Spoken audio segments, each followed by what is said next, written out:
This podcast is proud to be part of the TalkSport Fan Network. TalkSport. Powered by fans. Danilo's free. He goes to get wide. Edge of the box for Aina. Yes! Great goal! What a hit from Aina! It's wide! They've only gone and done it again! Forest back in the lead! Rewarded Gibbs White! Oh, what he scores! And the City ground goes ballistic!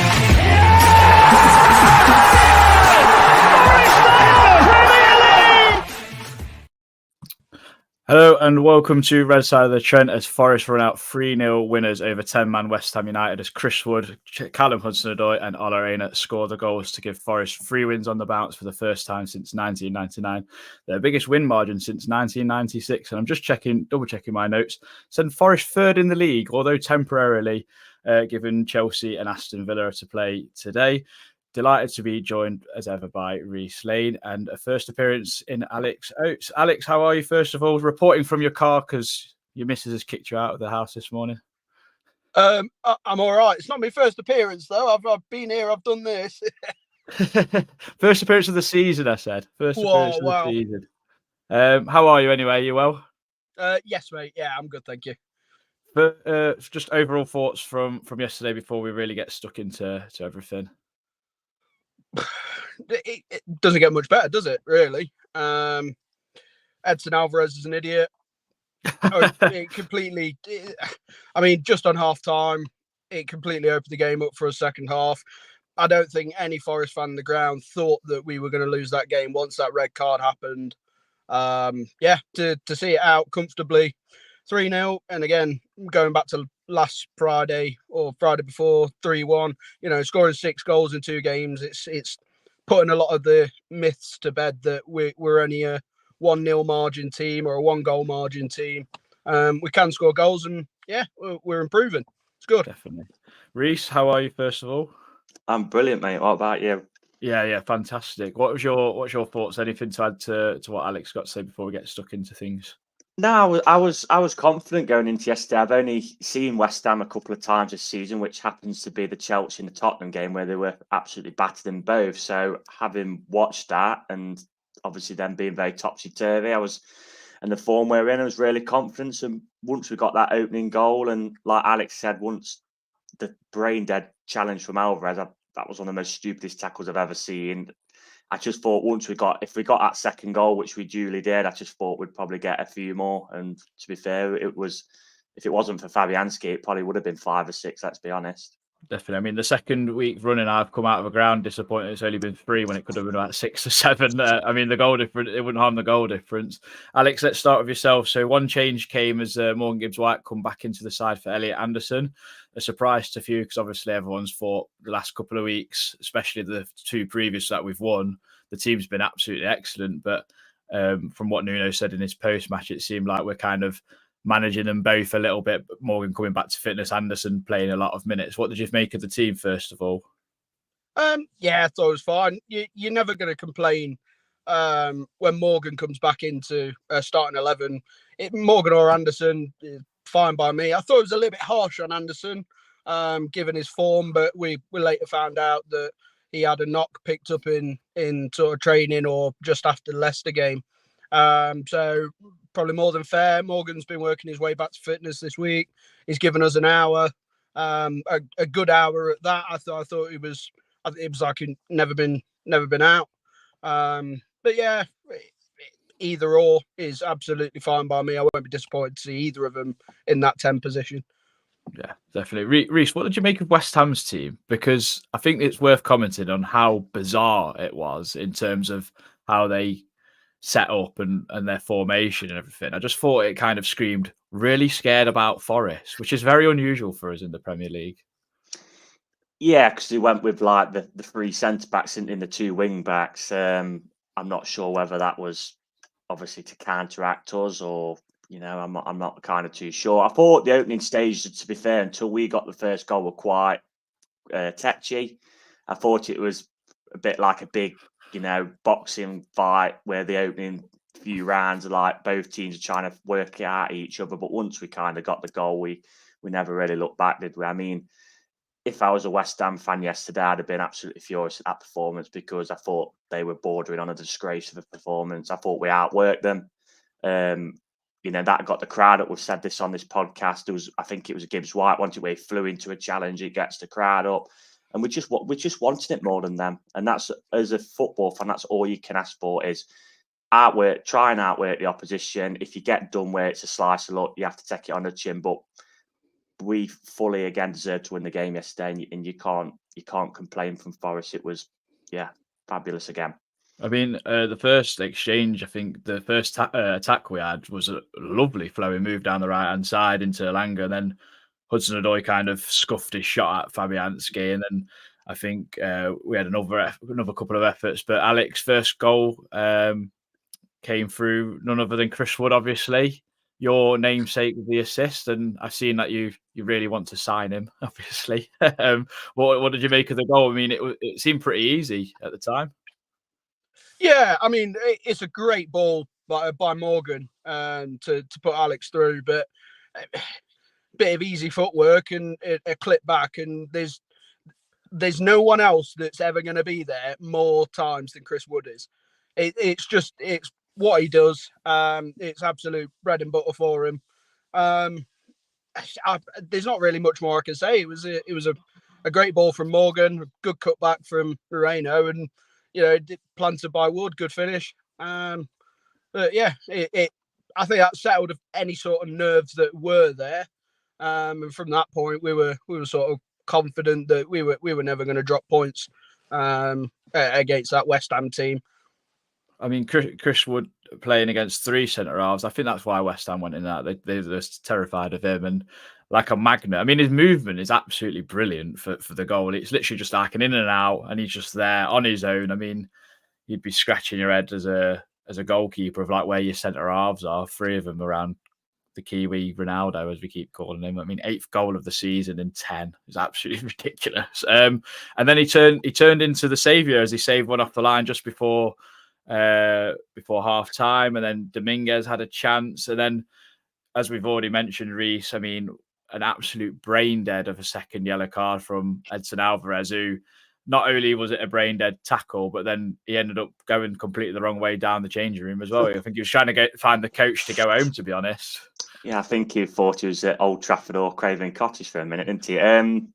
Look, I'm not a fan of Lopetegui at all, but as a manager, when a player does that, you must think, what the hell is he done that for? Because it was absolutely stupid challenge. And at 1-0, as poor as they was, West Ham are still in the game, aren't they, with 11 men, because they have got quality players. I know they didn't show it yesterday, but they've spent a lot of money in the summer, and to do that, I mean, Elanga's nippy into. He did. I think they had 3 players in the box, and we had Dominguez at the back post, who's pretty small. I don't think he's really going to outjump the likes of Mavropanos and Max Kilman, is he? So, yeah, but it was great for us. It was just, one of the most stupidest challenges I've seen on a football pitch. If you're not on a yellow, fair enough, go for it, and obviously, one of them stop the attack. But when you're on a yellow, you can't be making challenges like that, especially with 45 minutes on the clock. It was ridiculous, but absolutely brilliant for us, obviously. I mean, I thought his first yellow card was a little bit silly with Murillo just kind of breaking out. Yeah, that was blatant as well, wasn't it? To be fair, that one there, though, Murillo could have put Hudson-Odoi in. If he'd actually, a split second early, could have played Hudson-Odoi in down the left. I think Hudson-Odoi was actually quite annoyed, even though Murillo did get pulled back. But, I mean, most obvious red card you'll see, won't they, them 2 yellows? Definitely. I mean, I thought West Ham actually came out with a bit of intent yesterday. I thought they obviously brought Carlos Soler on and Antonio to try and go for it a little bit. And I thought, actually watching, why the hell did they not start Mikel Antonio? Because I thought he would have thrived of trying to play against Milenkovic. At least he's a bit more pacey than him and that kind of thing. But I thought we wasted ample opportunity in a lot of 3v2s and 4v3s and that sort of thing to try and kill the game off. It was like trying to score the most perfect goal. And lo and behold, we bring on Elliot Anderson and Jota Silva for Morgan White and Elanga, and almost immediately, Alex, we score from. Can you count this as a set piece? Yeah, of course you can. Yeah. Honestly, what are West Ham doing? They've left Hudson-Odoi in the most optimal position on the pitch that he could ever want to be in, with no one within 15 yards of him. Like, the lad next to me said Hudson-Odoi's on the edge of the box. I went, well, this is going in then. Honestly, brain dead from one man to the next at West Ham. I have no idea what's happening there this season. But if every other team in the league would pinpoint Hudson-Odoi, don't let him shoot on his right foot anywhere near the 18-yard box. Because you know what he's going to do? He's going to try and whip that in the far corner. And that's exactly what happened. It's like, as good a goal as it was, I'm more annoyed from a West Ham perspective of just how daft their defending is. It's ridiculous. Yeah, I mean, but no, it was a good finish from Callum. It took a little nick on the way through that we didn't see in Upper Bridgeford, but no, if it's like Wood said the other night, if you don't buy a ticket, you don't win the raffle. It's like you have a shot, there's a chance it can go in. That's exactly what happened. Yeah, I mean, I was in the Trenton and I was really surprised because I was like, well, Fabianski's got a cross there, and then obviously seeing on the replay, it takes a tiny nick just to take it away from him. But I mean, I felt sorry for Fabianski because he pulled off some absolute magnificent saves. I mean, after that, Reece, I mean, Milenkovic, Jota, Moreno, we had chances galore, but the third goal we score, yeah, I mean, take it away.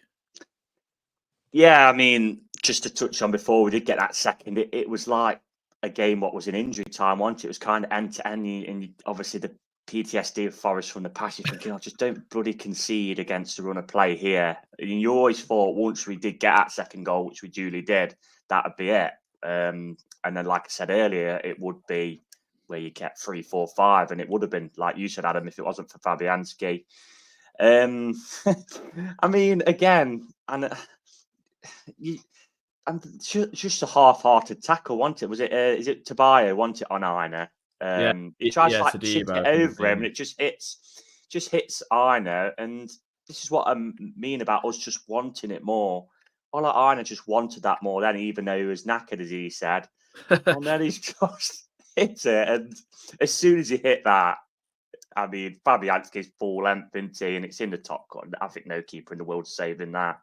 And that just put the cherry on the top of what was a brilliant day, wasn't it? What a strike. It was definitely a goal of the month contender. I'm sure it'll be a goal of the season contender for us come what may. But fabulous strike that. I mean, I think to top it all off, not only has he danced again around the City ground, but he's done an interview with a Ribena juice box. He's told everyone in the changing room that his foot's still hot, and he's told West Ham fans to go back to East London, which is, I mean, what a poetic way for a weekend. I mean, it is like the leader of like the Vibes cartel, I think, in the but it's brilliant, obviously, on the pitch. To get him on a free transfer has been an absolutely wonderful piece of business. If he didn't play another game for the club, it's been brilliant business, hasn't it? And off the pitch, he's one of the main ones you see on social media, the team spirit.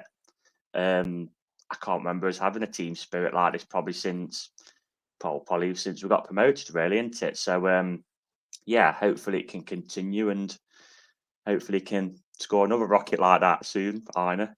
Yeah, I mean, we're joined by 58 people this morning, so thank you very much. Good morning. So James Donk, Steve, Nuno is killing it from the stands, whatever seating arrangement works. Tom Luxon, good morning. Tom Newton just put, when we conceded 5 at Arsenal and Partey scored, the Emirates screamed in celebration like the City ground did yesterday for Aina. So yeah, I mean, brilliant vibes. I mean, Alex, unbelievable scenes kind of thing. Like we're third in the league, obviously. I mean, Is it okay to get carried away? You wouldn't be a football fan if you didn't. Like we've been subject to so much rubbish over the years that I think we've earned a little bit of time to hope and to believe. I don't see why not. I mean, I'm keeping a very realistic head on, but I'm not gonna blame anybody for saying, second half of the season we're doing a title charge. It's it's great. And especially with the coefficient looking this year, the likely that we will get an 8th place European finish, I believe. It's looking good at the minute. I don't see why not. We've proven. You normally say that you look at the league after 10 games, and that's where it starts to take shape. Was that 3rd after 10 games? More than a quarter of the season gone. We've picked up over half our points tally from last year. There's no reason not to be excited as a Forest fan at the minute, I think. Yeah, I mean, Reece, anything to add to that or anything different? Yeah, like Alex says, as a football fan, especially, for like our generation of fans, you've obviously gone through some of the lowest days in the club's history. Like we've mentioned on the pod before, the Weymouths, the Chesters, the Wokins, the Salisburys, them type of days. So yeah, you just, it's like a rolling dream every week, isn't it? At the minute, yeah, the thought of European football for me, as I said before on this pod, is just a dream. And like Alex makes a good point there could be up to 8 teams in the Europe next season. I mean, a couple of weeks ago on TalkSport, Arsenal were they had a bookmakers on, and Arsenal actually went favourites at that point for the title. We're now above them after 10 games, which is crazy, isn't it? A bit of a title battle in a couple of weeks' time. So yeah, you just got to enjoy it, and this is what being a football fan is all about. Enjoying it, having the will to dream, and we'll just keep going and just see where it takes us. Like I said last week, the worry of relegation, it's gone. It's gone. Yeah. I mean, people. I know some fans looking at, oh yeah, that team's down there. We'll be absolutely fine. All we can look kind of at the minute is let's just take it game by game basis and see where we end up, because and you just got to keep dreaming, haven't you? I mean, yeah, to get into Europe would be incredible. I mean, even if we still finish in the top half of the league, that would be tremendous for Forest, bearing in mind we've had 2 relegation battles.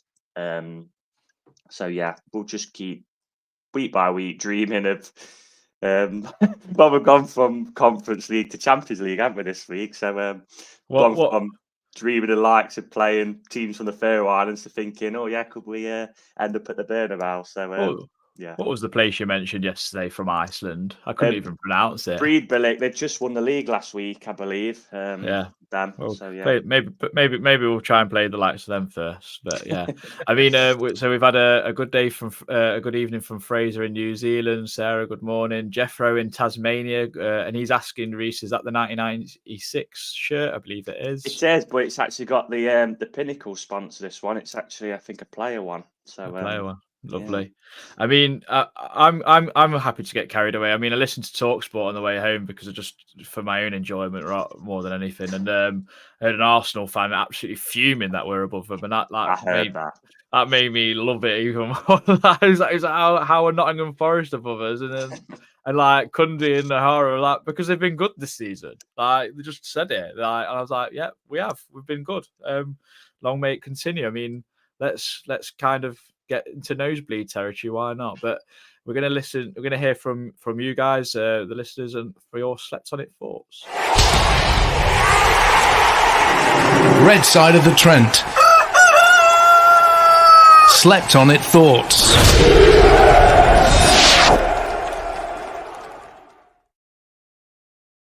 There is quite a few, so bear with me. But Alistair McCleve, did we slip into a parallel universe? Adrian Warren, Nico Dominguez with a lot of love hearts. DS, great team performance, best so far under Santo. Only Alanga below par, can't wait to see how we do against the big teams coming soon. Jerry Pritchard, Dreamland, The End, Capenosity. West Ham have become our EPL progression barometer. 1-0, 2-0, 3-0 from glorious scuffed first victory to oasis of calm among the chaos to controlled superiority. We're on the right track. Bin it. Don't wake me up if I'm dreaming. Yummy Bear, easy. Premier League don't like us. Keep finding us and we'll keep winning. Aina was outstanding yet today, cost us £0 as well. Still waiting for all the pundit who had us to go down and Nuno first to get sacked, so apologise. You Reds, get your passports updated. Premier Elliott, absolutely magnificent display from everyone, the management, the players, and the fans loved it. Today's fact is, according to a new scientific study, the best way to perform CPR is to do while humming the Macarena. I mean, and then I think Jerry Pritchard has replied to that with an All Aina song. So, I mean, fill your boots up, guys. Martin Fretwell, solid team performance and attacks with flair after 23 years of mediocrity. Hope everyone enjoys this time being a long time coming. Nigel Clough, on his 5th trip there with my little boy, finally got to see a Forest win at the City Ground, and what a win it was. Struggling to think of anyone that doesn't deserve an 8 out of 10 or higher. I'm getting Forest 94, 95 vibes from this team. At what point are we allowed to get really excited? Grant Fellows 3rd and deserve to be. David Bullen, really hope the Spurs Villa game ends in a draw so we solidify our Champions League push. Joking aside, enjoy these feelings. They might not last, so drink it in. Steve Minnie, fantastic performance. Every player brilliant from start to finish. Dominguez, what an engine. Yates, superb. Hudson-Odoi, flames. Long may it continue.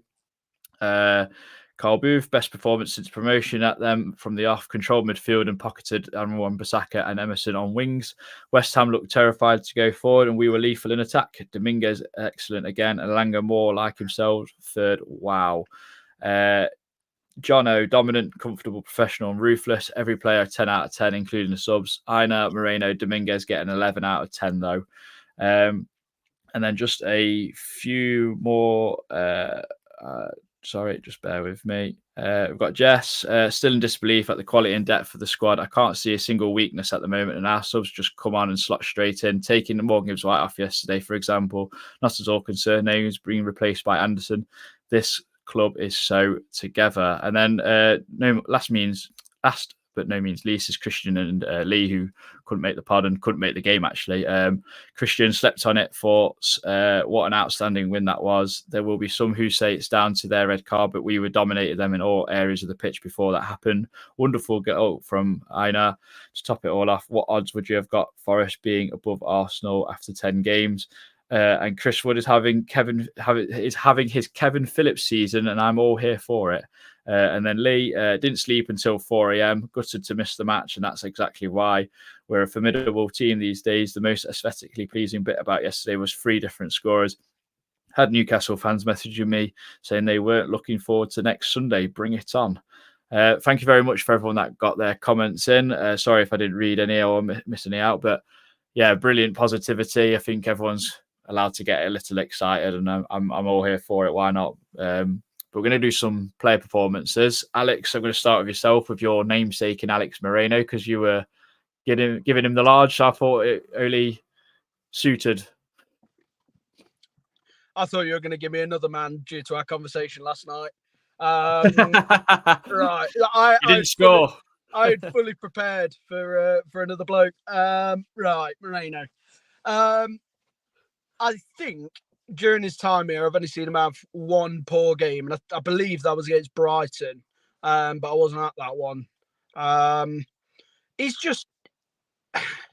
the epitome of just solid. He's great going forward. He's really good one-on-one defending.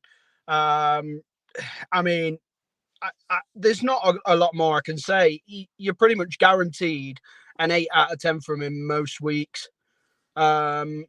But he got the assist for Wood's goal yesterday. When he arrived from Villa, they were saying that him going forwards, it's like having another winger on the pitch. They're not wrong, but he's great defensively as well. He gets a 10 out of 10 for me for yesterday. Yeah, bro. I mean, Reece, I've really struggled with player performance because, like I said to you, we could go through the whole team. I mean, they're playing all that well. I'm going to give you Aina. I just thought, why not? Because, I mean, sensational strike. Honest in his interview that he was knackered, so he thought, why not? But, I mean, he's. I don't think there's been a winger that's really got the better of him this season yet. No, I touched on him earlier, didn't he? Free transfer. What a brilliant bit of business that's been. And he actually come in last season, didn't he? Quite late in pre-season. So what crazy really that no one else kind of picked him up. Because he did all right at Fulham. I know that was during COVID, wasn't it? He scored a similar goal for Fulham during COVID, I saw yesterday. He's superb, isn't he? Something Brian Laws mentioned on Radio Nottingham was that he can, he's both footed, so he can play both sides, versatile.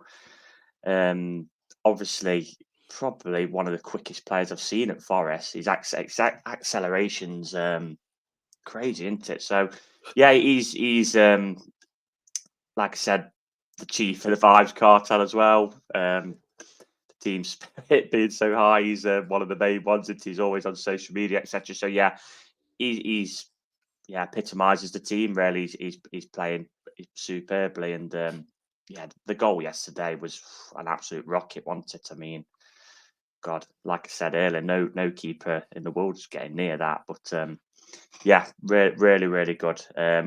As we said last week, just to finish on him, got to get that new contract sorted because teams will be looking. Would the same Hudson-Odoi will only have 18 months left in January, I believe. We've got to get them sorted for sure. Definitely. I mean, we're building a nice project here, and it's going to show with certain players. I mean, we'll speak about Murillo's call up to Brazil as well, but players that can come here and still get into really good national sides and kind of build a career by being at Forest, and it's going to show we've built a really good squad, and now our recruitment team must be laughing at the stick they got. Yeah, well, Dominguez must, if he carries on this form as well, he'll probably be selected for Argentina, I'd imagine. I know Nathan, who we had on the pod, he said he was kind of in that bracket on the cusp, wanted getting in the squad. He's obviously been in the squad before because he won the Copa America with them. So if he keeps playing for a team who are in the Champions League spots in the Premier League every week, surely he's going to get called up back for Argentina as well. So, yeah, brilliant. I mean, just to touch on Aina as well, I thought, which was quite funny, because I thought before his goal, he was going to get brought off before anyway, because he looked absolutely knackered. There was a point where Yates is running down the wing and he's pointing to where he wants him to go, and he's like so reluctant to make the run, and he's just so knackered. And then I think we win a corner, and Aina just lying on his back like he's dead. So I just can't believe he found the energy to whack that one in the top corner, as Colin Frey said. He blasted it into the net.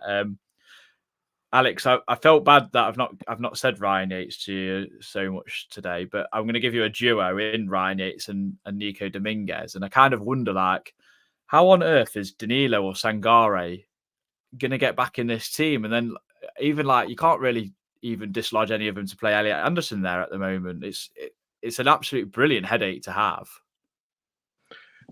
It's probably my favourite section of the team at the minute. There's nothing more I enjoy seeing than a fully functional double pivot in midfield. It's brilliant to watch. You've got two very different types of players in there. You've got Dominguez who's gonna harass. He's gonna harass. I beg your pardon. He's gonna harass you. He's gonna press you. He's gonna take nips at your ankles constantly. Everywhere you turn as an opposition, he's just gonna be there. You're gonna end up sort of telling him to. I can't say it on here, but get to F.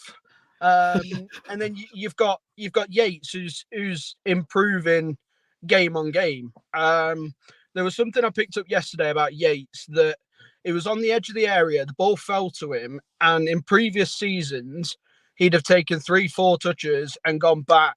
No, he took one touch, bang, out his feet, straight into Gibbs White, who I don't know if you remember the chance. He's then lifted it over the top, and Tadebo's headed it away, but Wood's pretty much on the end of it. I beg your pardon. No, it was the chance that Dominguez has when he volleyed over. And I just think they complement each other so well that there's no way of looking in for Sangaré and Danilo at the moment. It's going to take an injury or a sort of complete loss of form, even when those two are back. But even then, I'd say Anderson's ahead in that spot of both of those two. Not through any fault of their own, it's both injury that's put them out. But no, it's Yates and Dominguez are two of my favourite players at the minute, and they're a joy to watch every week.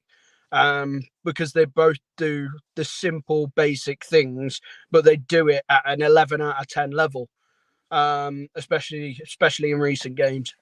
Yeah, I mean, they work incredibly hard. I mean, I think that they epitomise our team at the moment, which is hard work from the get go. Talent kind of comes second to us. Every player just runs and runs and runs. It's like Coach Carter, where they just outrun every team at the moment, and then the talent's starting to shine through. Reece, anything to say? Yeah, this may sound a little bit harsh to you two, but I seen someone make this point on Twitter because we've obviously chatted a lot about Sangaré on this pod. At times we've defended him against some of the narratives, but do you think, because obviously, with Sangaré, it's like 50-50, isn't it? There's some people who think he could become the player he was at PSV. There's some people who just want to wash their hands of him. Do you think like his injury's been a bit of a blessing in disguise, really, for the fact that we're not because even still at the start of the season, Sangaré was doing okay, I thought, but there was still every single game, fans were questioning, saying, is he going to be right? Whereas now, who's questioning that centre midfield of Yates and Dominguez? We've been critical on this pod in years gone by, Yates, but you just can't not question him. You can't have anything to moan about. You know what I mean? What do you guys think? I'll let Alex go first. No, I think there's always going to be question marks around Sangaré just purely because of the price we paid for him. Yeah. But he's. Again, I thought he started the season pretty well. There were people that would disagree with that, but I believe he's still in the top. I think it's top 20 players in the league for tackles and interceptions. He's been out for 5 weeks. Yeah. He hasn't played. But if you were to ask me whether I wanted to replace any of the 4 that are supposedly above him, I wouldn't, based on current form. It's a difficult one. And that's what I'm saying. If he's 5th choice centre mid, you're thinking we're probably going to be looking to get some of his money back here, pretty much. Yeah, I don't think that's a slight on him, though. No. I think that is testament to how well the other 4 are doing. Yeah. I mean, Yates cost us absolutely nothing. I can't remember how much Dominguez was. It was about 7 million. About 8 million. Yeah, 8 million quid. Danilo, 15 million. Anderson, if you put the Vlachodimos deal into the equation, it's about 15 million as well. He cost over double what any of our other centre mids are, and I think that's playing on a lot of people's minds, which is fair enough because it's not, but for us especially, it's not a small amount of money. But if you look at Elanga this season, again, he didn't start the season very well.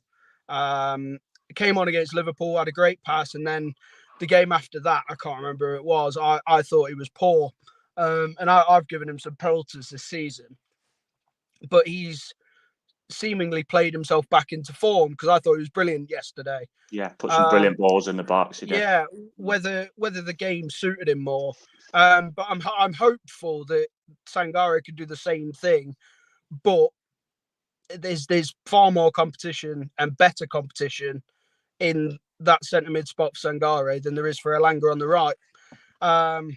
But yeah, I mean, I think it's something that needs to be addressed at the end of the season. I think as well, the problem for Sangaré as well is when we brought him in, we played with 3 centre mids under Cooper, and he was brought in specifically. This is what everybody said on Twitter as a number 6. So you'd have 2 energetic centre mids to the side of him, and he'd sit in front of that back 4. Now, obviously, the formation we play now, you've got 2 centre mids who both need to be mobile, and I don't think he's quite got the agility to play in the 2. And what do you think, Adam?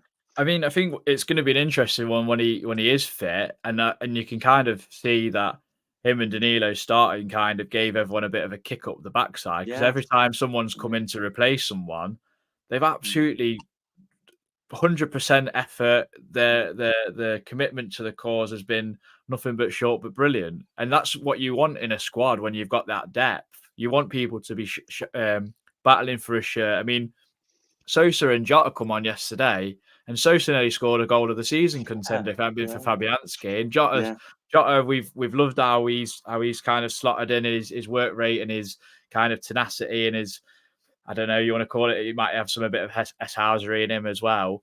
they've both been brilliant, and they can't get in the team because Elanga and Callum has done superbly. I mean, I know Alex mentioned Elanga's been a bit poor this season, but he's still, his work rate's unbelievable. I mean, he summed it up in the first half when he went and pressed 2-3 West Ham players, and the whole put team some great corners in yesterday. I think there was 3 in a row where right on the 6-yard line, and people talk about assists, but you're only as good as the person who gets on the end of it. You could put 10 absolute worldy balls in and not get an assist. And the stats kind of say, well, look, he's not done much. But, on the eye as a match-going fan, there was several crosses he put in yesterday.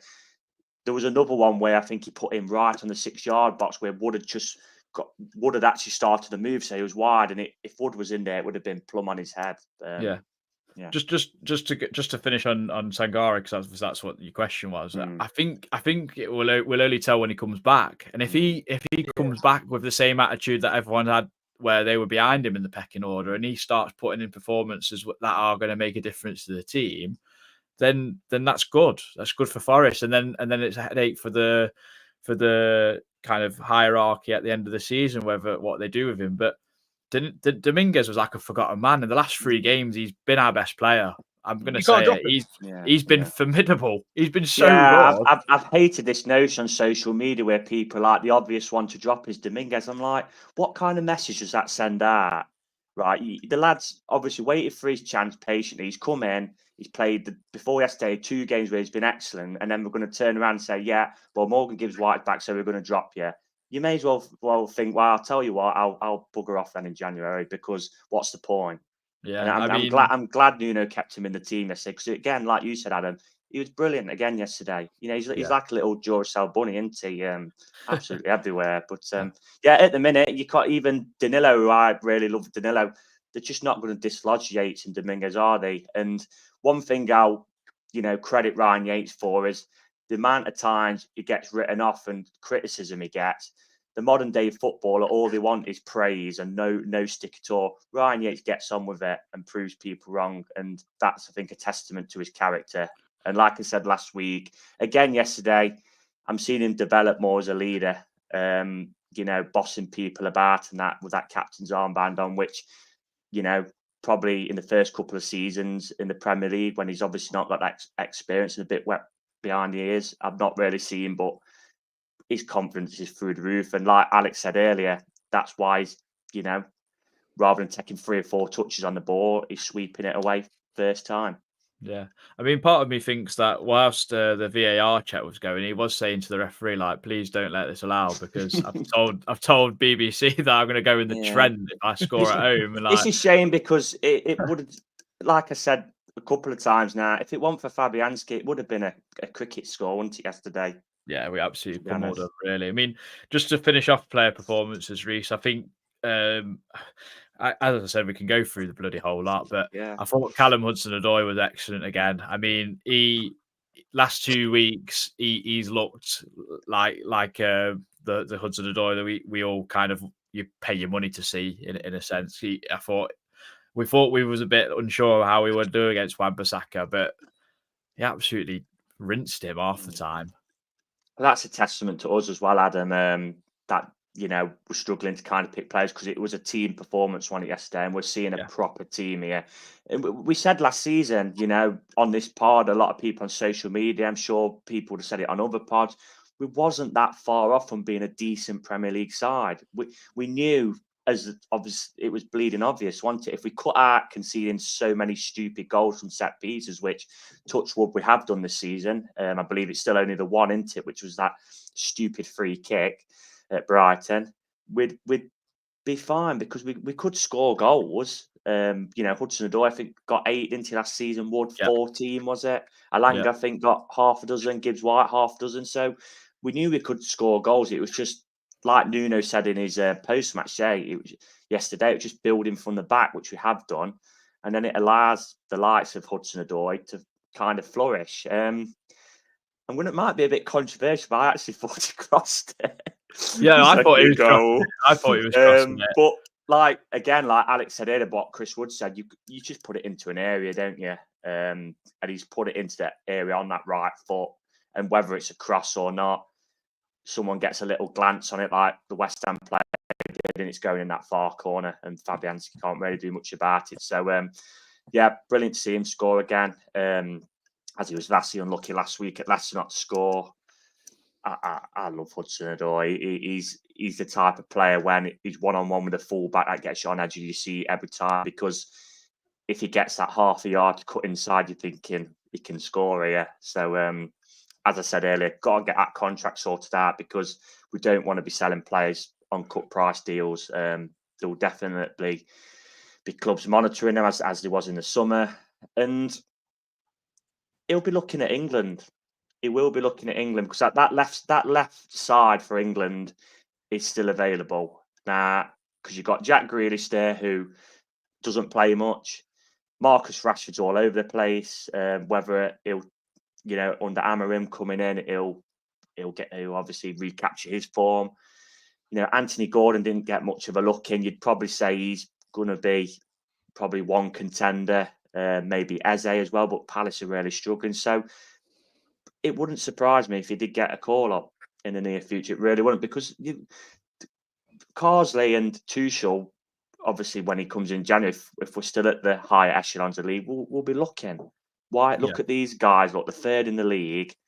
What English players have they got? I know Elliot Anderson's been rumoured. I know some fans want Ryan Yates to get caught up, but I'm not getting into that. But yeah, Hudson-Odoi, brilliant. Absolutely.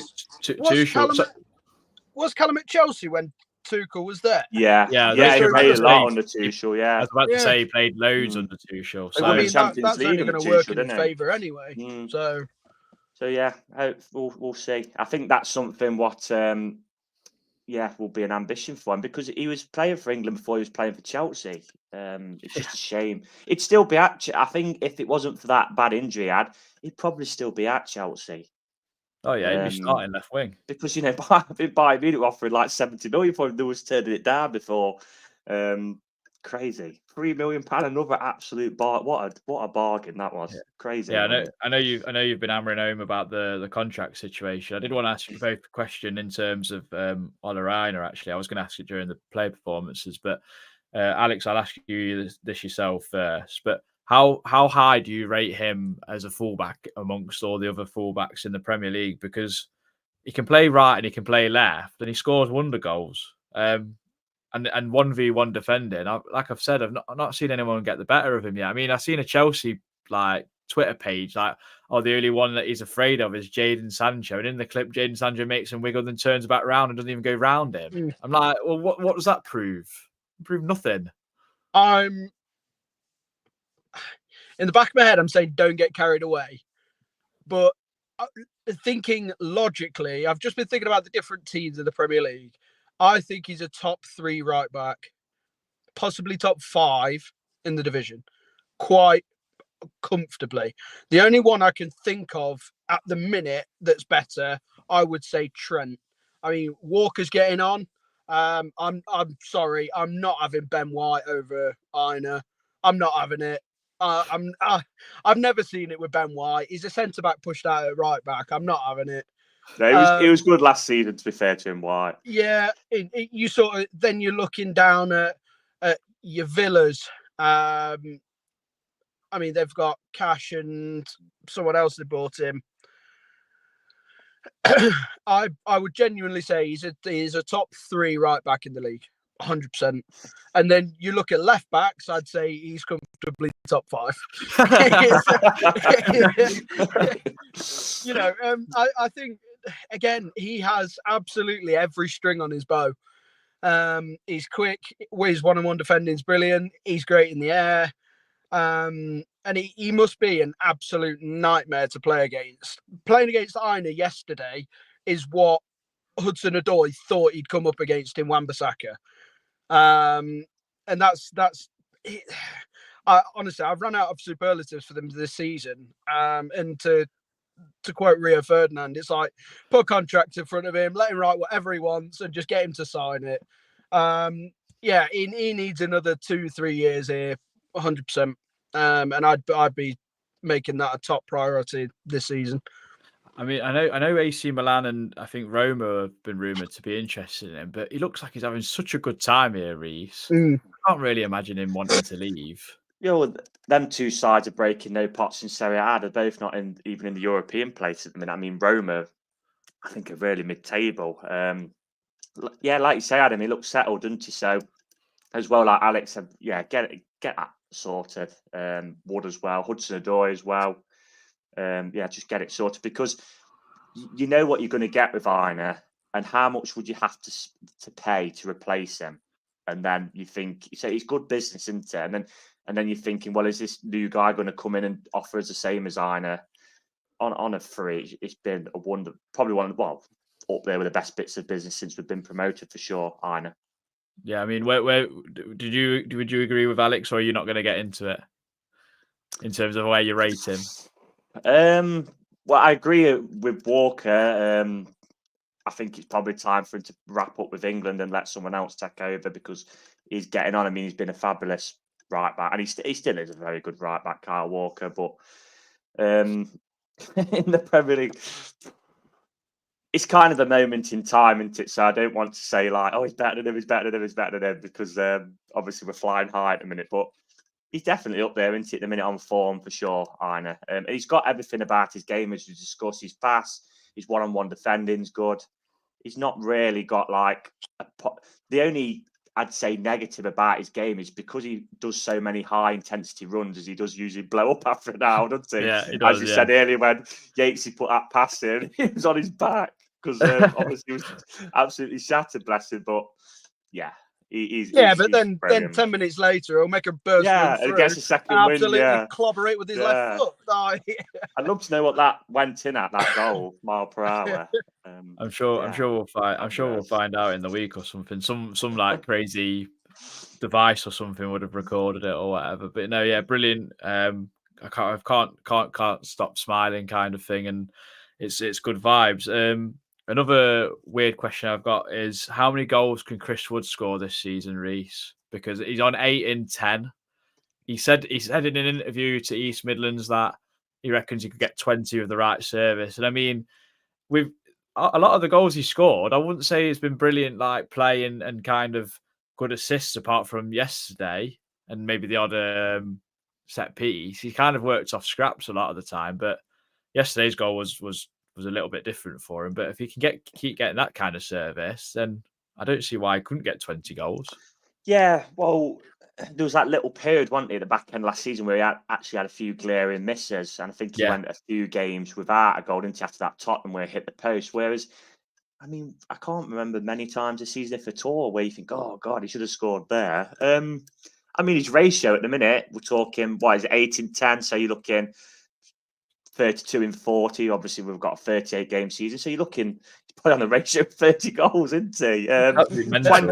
20 would be, brilliant. I think he can get it if he stays fit. We have got to take into account, what is he, 32? Yeah. So I think there will be times when, he might have to be managed like yesterday. Perfect chance at 3-0 to, come and sit down on the bench with me, Chris, for 20 minutes. Put your feet up and let Tyler have a bit of a run out. 20 goals would be brilliant. If he can get 20. I mean, at the minute, you're thinking he could get more than 20, but I think 20. I think 20 is always kind of the benchmark in the Premier League. For usually the Sky 6. So for Forest, So what is it? He's two off breaking the record now into Premier League. I think he's on 23. To be the outright, got 24. To be the outright. Well, he's going to do that, isn't he? You said he reckoned he could do it before the next international break, and I mean, he's not. He could. Yeah, well, 2 against them next week would be nice because a repeat of the away game would be lovely. Yeah, it'd be lovely against them, that entitled bunch. But we'll talk about them a bit later. Yeah, I mean, Alex, are you kind of on board with that, or is it it's a difficult one because obviously come January, it was obviously. I mean, we made no secret that we wanted another striker. I mean, you look at what's happened to the two that we really wanted in Eddie Nketiah and Jimenez. Jimenez is injured, obviously, unfortunately, but we kind of look like we've done well to kind of stay put. The only one we might have missed out is Marmoush because he's absolutely flying in Bundesliga. I've mentioned that previously. Yeah, I'm taking great pride in Nketiah being as arse as he is. I didn't want him from the start. I've made it publicly clear that I thought he was completely overrated, and just because he came from Hale End, he's stuck around that team for years. No, I'm glad we dodged that bullet. Jimenez, he's a bit of an unknown quantity, isn't he? He might have done well this season, but he's picked up an injury. But yeah, Marmoush was the exciting one, but I don't think he'd leave Frankfurt for us at this point. But you look at Wood's goal record; he's got 8 in 10. So to hit 20, he's needing 12 in 28, which is less than a goal every other game. So if you work on the current ratio, he'd be looking at something like 22, 23 goals this year, and I don't see why not. If we can get Taiwo back fit,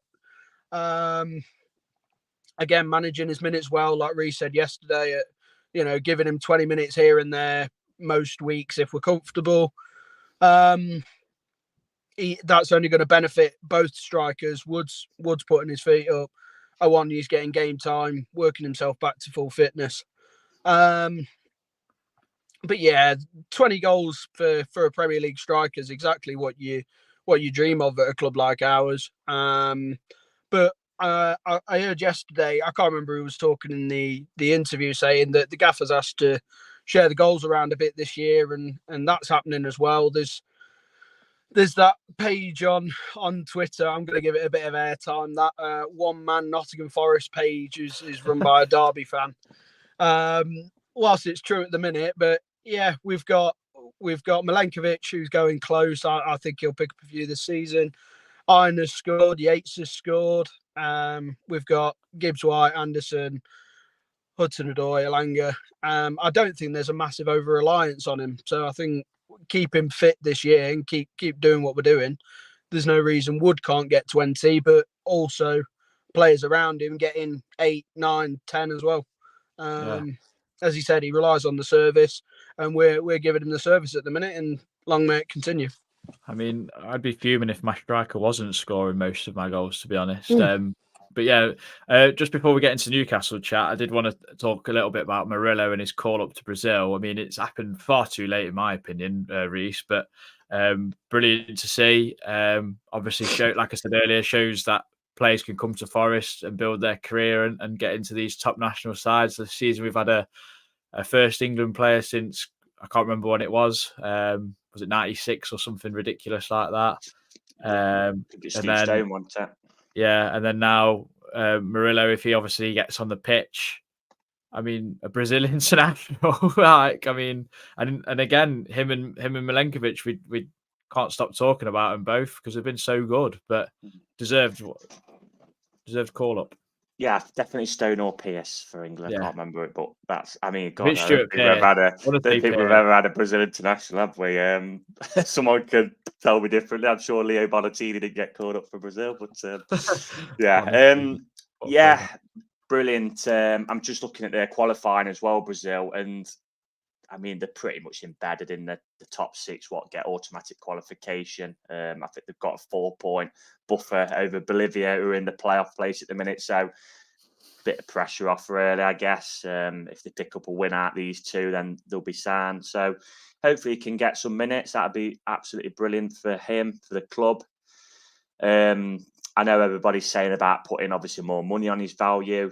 I guess you still obviously in the camp at the minute. I'm in the camp definitely thinking, well, the likelihood is if we do level out to where we might think we're going to finish, he'd be looking for higher than us. But at the minute, you're thinking, well, can we bloody keep him? So yeah, we'll just have to see how it goes. But it's great that he's got recognised and he's fully deserved. I mean, we're talking about partnerships in the team. Him and Milenkovic, they just bounce off one another, don't they? Milenkovic is like that traditional old school centre half. Murillo's that bit more where he'll bring it out from the back. He'll obviously ping it, and I just hope they both can get a goal, and they're both getting close. I think they ought to have a little wager between themselves who's going to get the first goal between them. So yeah, brilliant that he's got caught up. It's another string to the club's bow, isn't it? Like you said, Adam. we come here, you can develop playing in the best league in the world, and it's good for us, good for him, and in the end, good business for us. I mean, he's probably another one really who I'm sure will be looking at a new contract, because I can't imagine coming from Corinthians, he'd be on top money. You know what I mean? To say he's probably what would you say? Probably highest value player in the squad, maybe. Maybe, yeah. I mean, it's a difficult one, but what I loved about yesterday was we kind of seemed to make him the designated goal scorer at one point. Or the City Ground did anyway, because every time we got the ball, we've been shooting. He's very so close, isn't he? And you just want one to really nestle in. Milenkovic was the same. I mean, that save from Fabianski was incredible. How he clawed that away. And then he had the header, didn't he, what went just wide of toes. So I just hope they can bloody score one soon. It'd be really nice, that one. Yeah, I mean, Alex, you've got a Brazil flag, haven't you? I mean, is that coming back out? I have, yeah. It's in the boot. No, I think all of us are resigned to Murillo going at some point very soon. He's 21. The world is going to be him. They're going to be after him. Pretty much every top club in the world. But like I said, I think him being a Brazil international now has put another 10, 15 million on his price tag. I think there's absolutely no reason we shouldn't be asking for 70, 75 million. Because someone somewhere, Chelsea, will pay it. We could go to Chelsea and go 75 million. They come back and go, all right, we'll give you 120, no problem. But I think he's higher than Chelsea. I think his ceiling's higher than that. I think he's destined for the very, very, very top. And there's no reason, if he keeps on his upward trajectory, that he can't be there within the next 18 months to 2 years. He's just that good. In my lifetime, I think he's pound for pound, talent wise, in his position. I think he's probably the best player I've seen at Forest. Yeah, I mean, I think Milenkovic coming in has definitely highlighted how good he is as well. I know we've mentioned it, but having someone there every single week next to him can kind of tell him what to do, guide him through a little bit of a game, because he's still young, still learning. And I just think it's made him a much, much better player and a better defender. I mean, there was a point where he dived in, but then you've got Milenkovic just sweeping up behind him, and it's no issue. If he does move on down the line, I do hope it's to someone abroad. I hope he doesn't go to another Prem team, to be honest. I mean, it'd be amazing, lovely if he went to Real or Atletico Madrid, I guess. A little bittersweet moment it would be. I just hope he didn't go to bloody Liverpool. Not them, anyone but them. Yeah, I mean, fantastic. I mean, just rounding off the pod then, guys. Newcastle next Sunday on Sky, Super Sunday for those who are interested and can't make the game at 2:00.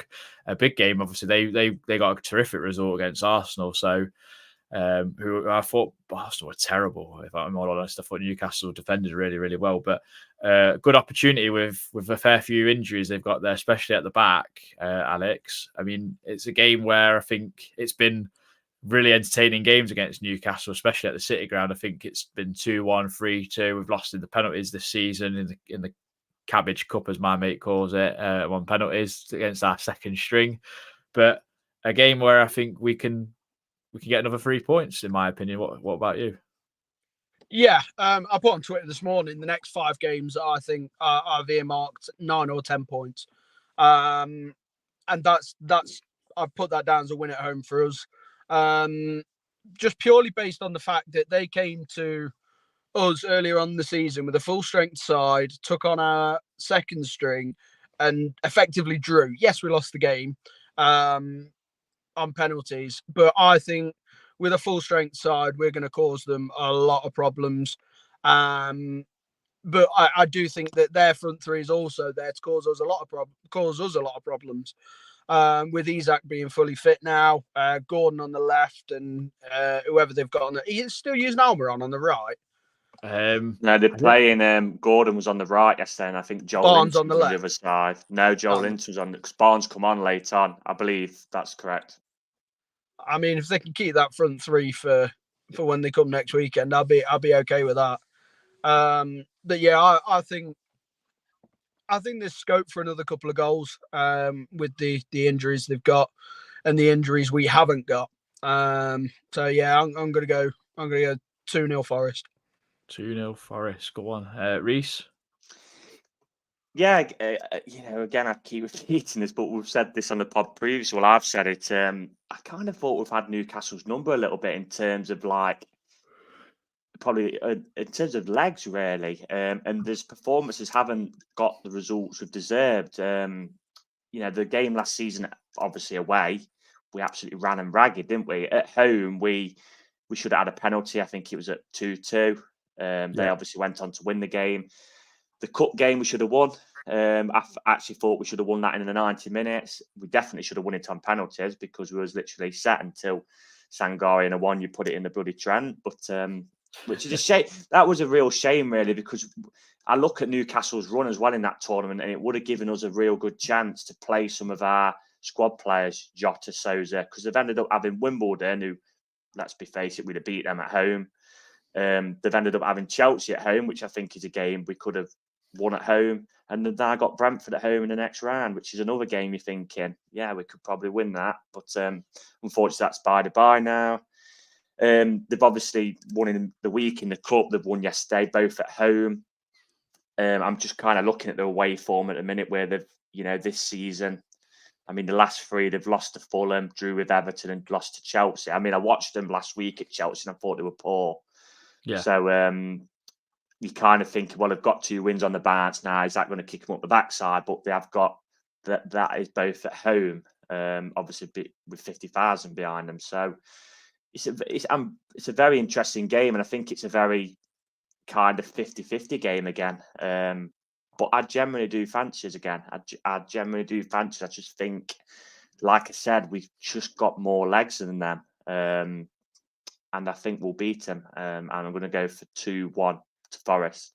Yeah, fair. I mean, I watched them yesterday and watched Arsenal tippy-tap it around, and something I thought Arsenal didn't do, which I think we'll definitely do because it's just how we play, and that's turn Newcastle defenders back towards their own goal. The problem for Arsenal is they're missing Odegaard massively. He makes them tick. He's always receiving that ball into in the kind of corridor in front of the team's back four. They're missing him massively.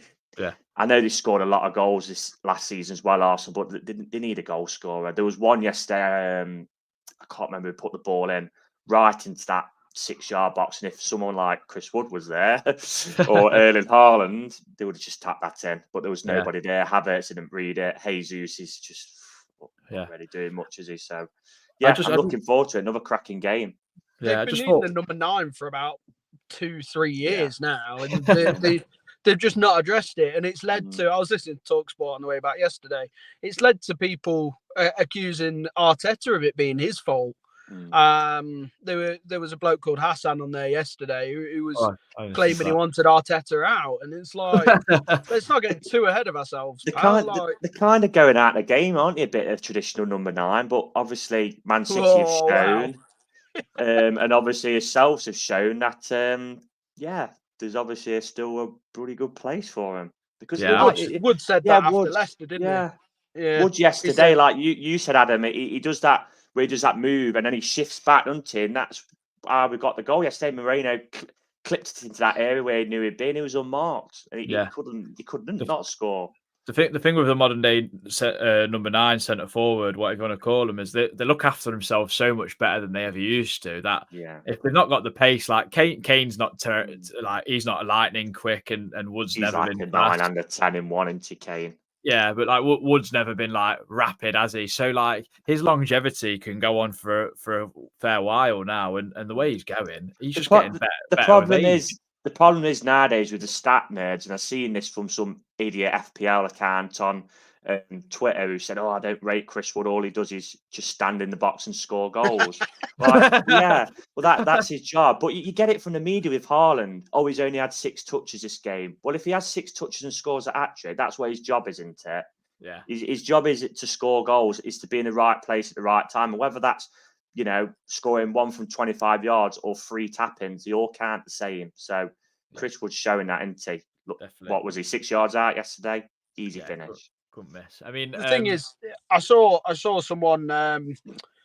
I don't know. It was a YouTube video of someone praising us. I've watched a few of them. Sky Sports has done one. Jacob Horsfall's done one. But they were saying Chris Wood's micro movement, and they showed the example against Leicester, where he goes to feint across a goalie, cuts back, allows the ball to almost drift past him onto his right foot so he can swivel and turn. And that's exactly what Wood's given us. Like you said, if we earlier on the pod said if our striker wasn't our main source of goals, there'd be an issue. But we're lucky. We've got one of the better ones, and by all accounts, he seems a lovely bloke. He looks after himself. He keeps himself fit, and he has done for many years. And TalkSport were on about it yesterday. He was like, he's scored goals everywhere he's been. Maybe not so much at Newcastle, but you look at Leeds in the Championship. He got 34 goals in the season. Come up to Burnley, he got 5 double-figure goal tallies in 6 years, I think it was. And then he's come to us, and he got 4 the first year and 14 the second year. And I wouldn't put any money on him not putting double figures this season unless something catastrophic happens against Newcastle.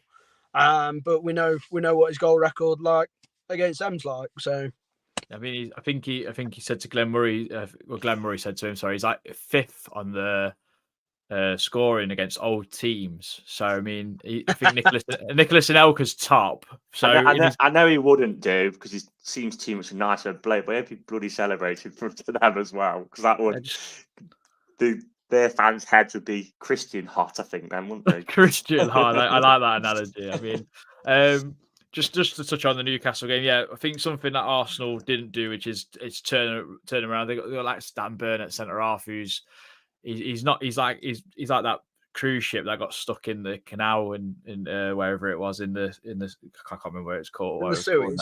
Yeah, in the Suez. Yeah, I mean we exploited it last season. I don't see why we can't not this year. But I mean Livramento and Lewis Hall playing pretty well at fullback, so it's going to be interesting battles all across. I mean, you expect Yates to kind of try and wind up Bruno Guimaraes as much as possible. I think that midfield battle against Longstaff, Willock, and himself will be really, really good.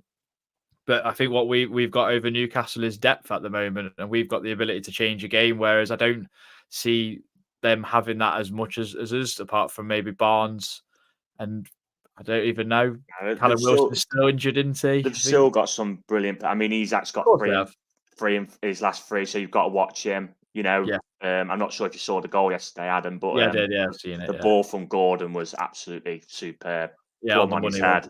On the money. So they've still got some really good players. Bruno Guimaraes loves shouting and screaming, doesn't he, when he plays against us? So it'll be a great game. Looking forward to it. Yeah, and obviously Tonali still there as well. So we'll be speaking to a Newcastle from the True Faith podcast in John Lane. So that will be an interesting one. Watch out for that coming out in the week.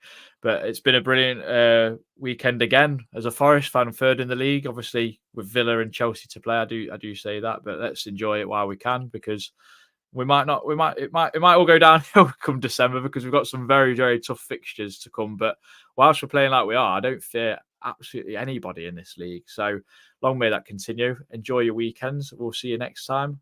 Come on, you Reds.